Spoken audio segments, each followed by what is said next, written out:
பார்த்துருப்பா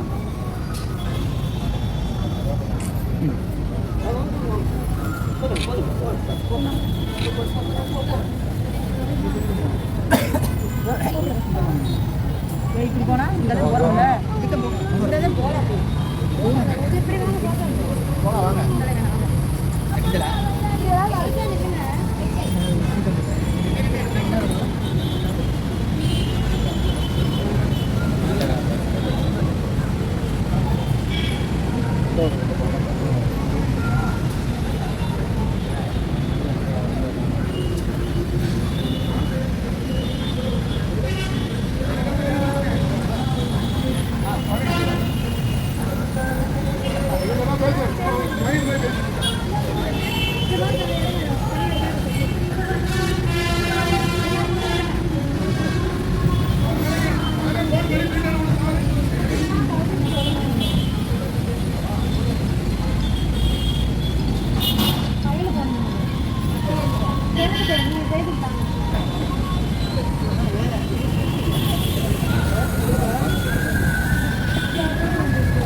வாங்க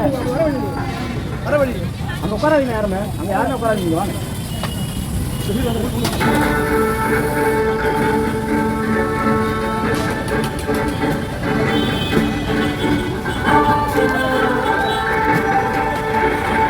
முக்கியமாக நாம் இன்றைக்கு இந்த கடந்த நாளில் ஒரு காரியம் நடந்தது நமக்கு தெரியும். தேமுதிக என்கிற ஒரு கட்சியினுடைய தலைவரும் பிரபலமான தமிழ் நடிகருமாக இருந்த விஜயகாந்த் என்கிற ஒரு சகோதரர் அவர் மரணம் அடைந்த சம்பவம் நம்ம எல்லாருக்கும் தெரியும். உலகம் முழுவதும் தெரியும். முக்கியமாக தமிழ் மக்கள் எல்லாருக்கும் அது தெரியும். நம்ம ஒரு கட்சிக்கு அவர் தலைவர், ஒரு பிரபலமான நடிகர், அவ்வளோதான் நமக்கு தெரியும். ஆனால் அவருடைய மரணத்திற்கு பிறகு நான் நிறைய காரியங்களை பார்த்தபோது அவ்வளோ கூட்டம், எல்லோரும் ஆச்சரியமாக பார்க்குறேன். இவ்வளோ பெரிய கூட்டம் அவருடைய மரண ஊர்வலத்தில் வந்ததுன்னு எல்லோரும் ஆச்சரியமாக பார்த்தாங்க. நான் கூட உண்மையில் ஆச்சரியமாய் பார்த்தேன். அப்போ அறிந்து கொண்ட ஒரு விஷயம் என்னவென்றால், அவர் நிறைய மக்களுக்கு நன்மை செய்திருக்கிறார், ஏராளமான மக்களுக்கு நன்மை செய்திருக்கிறார். மோகன் சி லாசரஸ் விஜயகாந்த் அவர்களை பற்றி பேசுகிறார். விஜயகாந்த் நல்லவர், வல்லவர். அவர் மறித்த போது ஏகப்பட்ட திரளான மக்கள் அவருடைய இறுதி ஊர்வலத்தில் கலந்துக்கினாங்க அப்படின்னு சொல்லிட்டு அதுக்கப்புறம் அவருடைய நற்செயல்களை பற்றி சொல்கிறார். அவர் நிறைய பேருக்கு உதவி பண்ணியிருக்காரு. ஏழைகளுக்கு, உணவு இல்லாதவர்களுக்கு, வீடு இல்லாதவர்களுக்கெல்லாம் ரொம்ப உதவி பண்ணியிருக்காரு. பண உதவி, பொருள் உதவி அப்படின்னு சொல்லிட்டு பேசுகிறார் மோகன் சி லாசரஸ் அவர்கள் கேப்டன் விஜயகாந்தை பற்றி. ஒரு 71 வயசு கேப்டன் விஜயகாந்த் அவர்கள் மறிக்கும் போது 71 வயது. ஒரு பணம் நிறைவான, பணத்தில் குறைவில்லாதவர் விஜயகாந்த் அவர்கள்.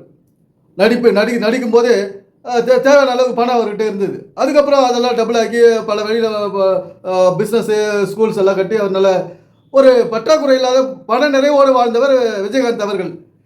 வீடு இல்லாதில்லை, உணவு இல்லாதில்லை, அவருக்கு எல்லாம் நிறைவாக கிடைச்சிது. மனைவி பிள்ளைகள் எல்லாம் நிறைவாக கிடைச்சிது. இருந்தாலும் 71 வயதில் அவர் மறிக்கிறாரு. அதுக்கு முன்னாடி அவர் ஒரு உடல் 10 வருஷமா 5 வருஷமா குறைஞ்சபட்சம் 5 வருஷமா வச்சுங்களேன், 5 வருஷமாகவே அவர் உடல் ரொம்ப பாதிப்புக்குள்ளாக்கி விட்டது. நடக்க முடியாத சூழ்நிலை உண்டாகிவிட்டது. பொது மேடைகளில் பொது கூட்டங்களில் கலந்து கொள்ள முடியாத அளவுக்கு அவருடைய உடல் மோசமாகிவிட்டது. இந்த மோகன்சி லாசரஸ் இன்னைக்கு பேசுறாரு, ஒரு மனிதனை இந்த உலகத்தில் ஆரோக்கியமாக வாழறதுக்கு என்ன வழி சொன்னார் வேதத்துல இருந்து இந்த மோகன்சி லாசரஸ். வசனங்களிலிருந்து வியாதி போறதுக்கு என்ன வழி சொன்னார் இந்த மோகன்சி லாசரஸ் அவர்கள். மனித உடனுடைய ஆரோக்கிய வாழ்க்கைக்கு என்ன வழி காட்டினாரு இந்த மோகன்சி லாசரஸ் அவர்கள். மணிக்கணக்கில் பிரசங்கம் பண்றாரு, நீலி கண்ணீர் வடிக்கிறாரு, கொரோனாவை நான் விரட்டிடுவேன்றாரு. இருந்தாலும் ஒரு நல்ல விஷயத்தை, ஒரு பயனுள்ள விஷயத்தை இந்த உலகத்துக்கு சொன்னவர் கிடையாது மோகன்சி லாசரஸ் அவர்கள்.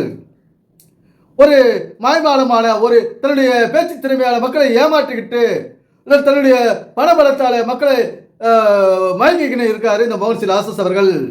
ஒரு கேப்டன் விஜயகாந்த் உடல் ரொம்ப மோசமாக போகுது, நடக்க முடியாத சூழ்நிலை, கையெல்லாம் சிரித்துக்கிட்டு போகுது, கண் பார்வை மோசமாக போகுது, ஒரு தள்ளாடுத நடக்க முடியலையா, இவருக்கு ஒரு நல்ல வழி சொல்லலாமேன்னு சொன்னவர்கள் இந்த கிடையாது இந்த மோகன்சி லாசரஸ் அவர்கள். இந்த வேதமானது ஆரோக்கியத்தை மையமாக எழுதப்பட்டது என்றது இந்த மோகன்சி லாசரஸ் அவர்கள் தெரியாது. ஒரு மனிதனுடைய ஆரோக்கியத்தை மையமாக வைத்து எழுதப்பட்டது இந்த பைபிள் இந்த மோகன்சி லாசரஸுக்கு தெரியாது.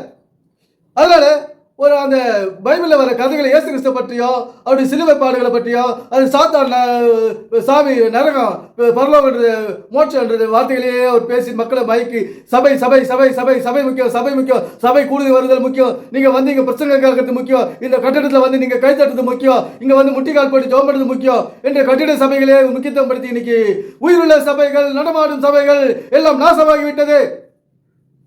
நம்முடைய சரீரமே உயிருள்ள சபை, நம்முடைய சரீரமே உயிருள்ள ஆலயம், நடமாடும் ஆலயம், பேசும் ஆலயம், சிந்திக்கும் ஆலயம், எல்லாமே இந்த நம்முடைய சரீரத்தை தான் குறிக்குது.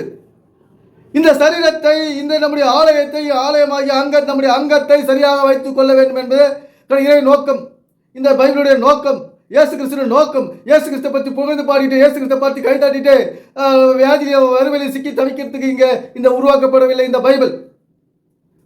இந்த மோகன்சி லாசரஸ் போன்ற கள்ள போதகர்கள் ஒரு நல்ல விஷயத்தை கூட மனுஷனுக்கு சொல்றது கிடையாது. இன்னைக்கு ஒரு பொய் வார்த்தைகளையோ மக்களை ஏமாற்றும் வார்த்தைகளையும் நீலி கண்ணீரும் அடிக்கிறார் கேப்டன் விஜயகாந்த் மரணத்திற்காக வருத்தப்படுகிறார். ஒரு நல்ல தலைமுறையை உண்டாக்க, ஒரு ஆரோக்கியமான வாலிபர்களை உண்டாக்க இவருக்கு தெரியாது. மருத்துவமனையில் கட்டிட்டு போவாரு. ஆரோக்கிய வாழ்க்கைக்கு வழி சொல்ல, வேதத்திலிருந்து ஆரோக்கிய வாழ்க்கைக்கு வழி சொல்ல மாட்டாரு. வசனங்களில் மறைந்திருக்கும் ஆரோக்கிய ரகசியங்களை இவரால் கண்டுபிடிக்க முடியாது. அதனால வெற்றி வார்த்தைகளை பேசிக்கினேன், இன்னைக்கு மக்களை மயக்கிக்கினேன், பயமுறுத்திக்கினேன், அவங்க கிட்ட இருந்து காசை வாங்கிக்கினேன், சுகபோகமா ஏரோப்ளைனில் பறந்துக்கினேன், இங்கேயும் அங்கேயும் போய்க்கினேன். இப்படித்தான் ஒரு வெற்றி வாழ்க்கை மற்றவங்களை வெற்றி வாழ்க்கையாக்கி தள்ளிடுறாரு. அவருடைய பிரச்சனை கேட்கிறவர்கள் கிறிஸ்தவர்களுக்கு இன்னைக்கு கேடுகட்ட நிலைமையில் இருக்காங்க. இவராலையும் இவரை போன்ற பல போதகர்கள் பாஸ்டர்களால் இன்னைக்கு டிபிஎம் இந்த பெந்தேகோஸ்தேக்காரர்களாலையும் இந்த கிறிஸ்தவம் இன்றைக்கு கேடுகட்ட நிலையில் சென்று கொண்டிருக்கிறது. இந்த கிறிஸ்தவர்கள் ஒரு கேடுகட்ட கேவலமான வாழ்க்கையை வாழ்ந்து கொண்டிருக்கிறார்கள். ஒரு பணம் இல்லை, ஒரு சொந்த வீடு இல்லை, உடலிலே ஆரோக்கியம் இல்லை, பாக்கெட்ல பைசா இல்லை. இந்த மாதிரி ஒரு மோசமான நிலைமையில கடலிலையும் அவமானத்திலையும் நிந்தையிலையும் வாழ்ந்து கொண்டிருக்கிறார்கள் இன்றைய கிறிஸ்தவர்கள். ஒரு மனிதன் நம்ம சிந்திக்கிறோம், இந்த ஒரு வாழ்க்கை எப்படி கடன் இல்லாத வாழறது, அதுக்கு என்ன வேதத்தில் வழி சொல்லி இருக்குது.